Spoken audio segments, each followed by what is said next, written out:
Hello everybody, my name's Nicola and welcome back to my channel. This is the Frugal Cottage, where we talk all things money to help you on your financial journey. Today's video is how to be a virtual assistant and earn hundreds from home. Don't forget to like and subscribe, and let's get started. So this has been a requested video for quite a while now, and I thought I would share with you how you can become a virtual assistant, how you can earn money from home, and my own experience of how I find being a virtual assistant as one of my side hustles. So first of all, what is a virtual assistant? The easiest way to explain this is it's somebody who does kind of admin based tasks for somebody online. So you don't necessarily ever meet the person that you work for.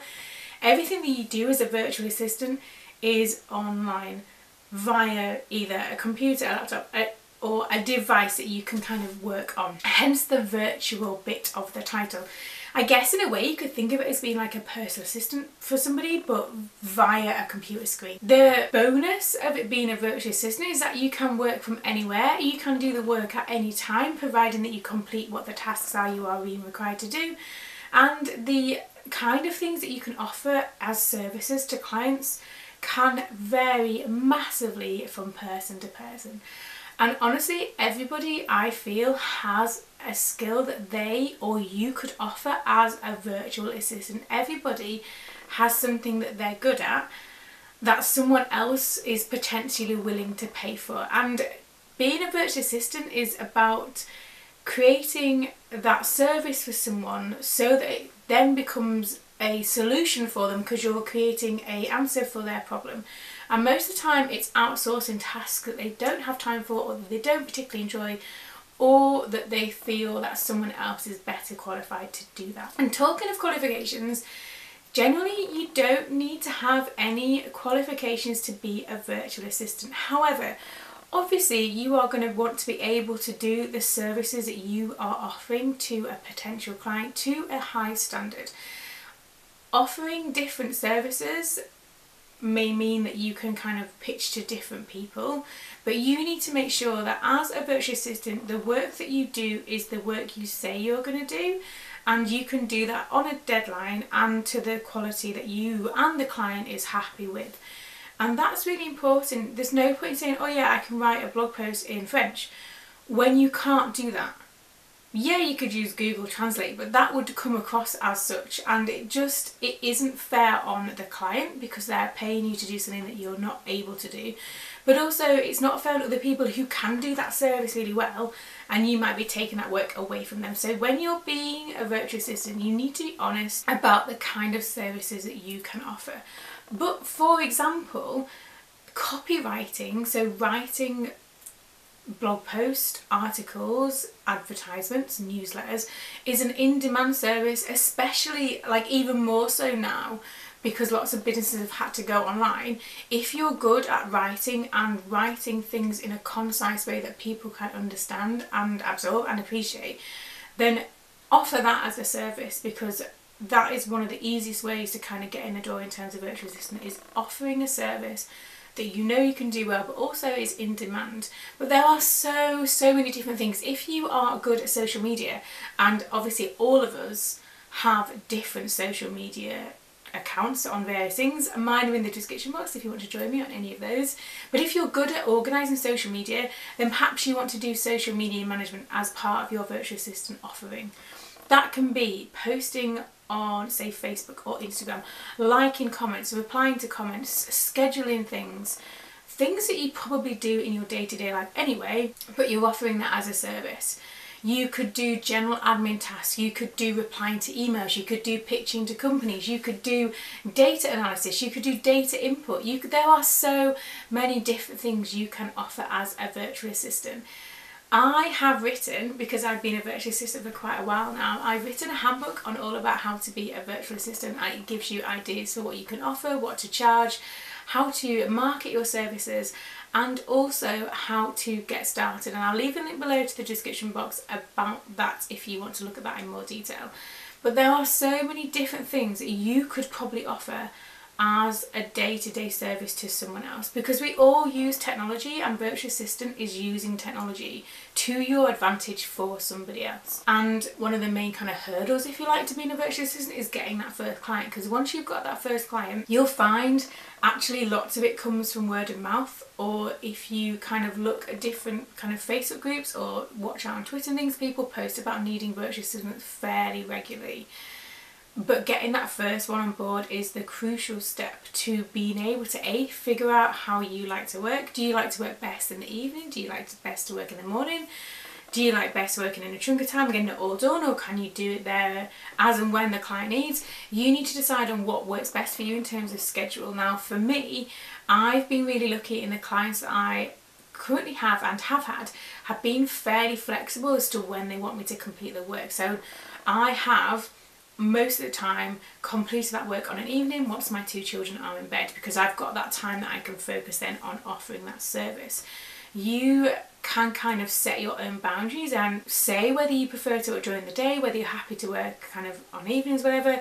So long as you get the work, most of the time your clients won't mind when you work, so long as you get the job done. And if you're someone who kind of has time in the evenings, being a virtual assistant is a really good way to start earning that extra income from home at a time that suits you. So definitely think about that in terms of how much time do you want to kind of allocate to being a virtual assistant. Do you want to have it kind of 5 hours a week? Do you want it to be a full-time job? It's up to you how much you want to kind of put in. Obviously the more you gain and the more hours you work and the more whatever, potentially the more money you will earn, and it's up to you to decide on that. But also have a target in mind for what you would like to earn, or how many clients you would like to have on board to begin with. I would suggest to begin with, if you're thinking about being a virtual assistant, is to not take on too many clients. I'd start with just one and figure out your own systems and processes with that one client first before you kind of onboard anyone else. That's purely because then you can work out what works for you and what doesn't. Because what works for me as a virtual assistant might not work for you at all. It's all about a personal journey, and just because one thing works well for me, so like for example, I work best in the evenings when I've got some quiet time and I've not got a 5 and a 3-year-old running around. You might prefer to work in the morning because that's when you're most productive and that's when you feel the most kind of like with it, if you like, if that makes sense. So it is a bit of a personal kind of exploration of how you work best. And again, because it's a virtual assistant role, you're not tied to say office hours because you're not working in an office. You can work that to your advantage. So say Saturday mornings are when you feel like you can be most productive because you've got a bit more time to yourself, you maybe had a lie-in if you don't have children, and it's up to you to figure that out. But definitely think about how much time you are willing to allocate to that and that process. If you go on different social media sites, you can see there that there are virtual assistants who started off as a side hustle, as an extra income source, and have built that to be very successful full-time careers with potentially quite few clients. You don't need to have like 20 different people to work for. It's all about being clever with the amount you charge versus the amount of time it takes versus what you want to earn. And yeah, obviously if you want to earn hundreds and thousands of pounds a month, then yeah, you might need more clients. But if you're aiming for just that different income source and it can start off quite small, then build from there. In terms of my own personal experience about being a virtual assistant, I love it. I love being able to work with, so the people that I've worked with are bloggers, and that's because obviously I am first and foremost a blogger. YouTube kind of came a lot later. I'm in quite a few blogging Facebook groups. I also watch out for things on Twitter, especially if they've got hashtags, and that was definitely my first client was word of mouth, and she kind of said, look, do you do this? And I said, yeah, let's talk, let's set this out, let's get started. Then she recommended me to somebody else, and then I worked with them for a while.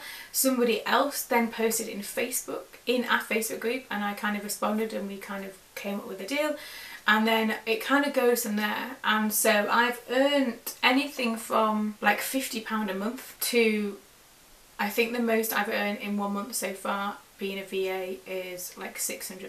And if you can do that every month, you know, and then build on that, and that was me working very minimal hours with I think 3 clients at the time, because I was doing, they all wanted very different things for their services, but they all they knew what they wanted. I knew how to offer that, and then I came up with the pricing and the time allocation accordingly and paid as in. It was a big learning curve to begin with. That first client that I had, bless her, she was fairly patient, but also fairly flexible, because I was honest and I said, look, this is the first time I'm doing this. I am learning as I go, but I'm very much willing to learn about the processes. I do all this stuff for my own blog anyway. It shouldn't be too much of a hassle to learn how to do it from somebody else's perspective. That helped that she wanted me to do something that was very closely related to what I also do for my own work. But that's the joy in being a virtual assistant. You can offer services that you know you are capable of doing. So, and it can become a very viable income stream. Now at the moment I have one client who I work with on a variety of different aspects of her online world, if you like, and that's fairly flexible at the moment. It changes from week to week, but I'm okay with that. I enjoy that. I like the challenge of learning different things and doing different things with people. I would say that one of the key, obviously there's lots of different skills and qualities that you need a virtual assistant, but one of the key things is being adaptable. Be willing to learn new things, especially if they are different, because there's different programs and different systems you can use as a VA, but you might have to learn those as you go. But also be willing to kind of say, actually that's not something that I specialise in, however I can point you in the direction of, or be honest with your client. There's no point saying you can do everything if there's something you can't do and it takes you so much longer to learn it, and then what you do produce then is not of a good quality because you don't really know what you're doing. Your client will see through that anyway, and it's better to be honest from the word go. But definitely I think that everybody has a skill and a quality that they could offer as a virtual assistant if you want to. Like I said, I'll leave a link below to my virtual assistant handbook that goes into so much more detail about how to get started, how to brand yourself, what to charge, what to offer, all that kind of stuff in a lot more detail. But it's definitely a really interesting side hustle, and obviously if you had this as your main income you could just work from home all the time. Yeah, it's a really good way of kind of doing something from home on your own schedule, potentially building it to be something that's fairly big in terms of it could be your full-time job if you wanted it to be, and you get to work with lovely, exciting, interesting people along the way. So if you have any questions about being a virtual assistant, feel free to leave them down below and I will answer those. As always, thank you for watching. Don't forget to like and subscribe, and I will see you again very soon.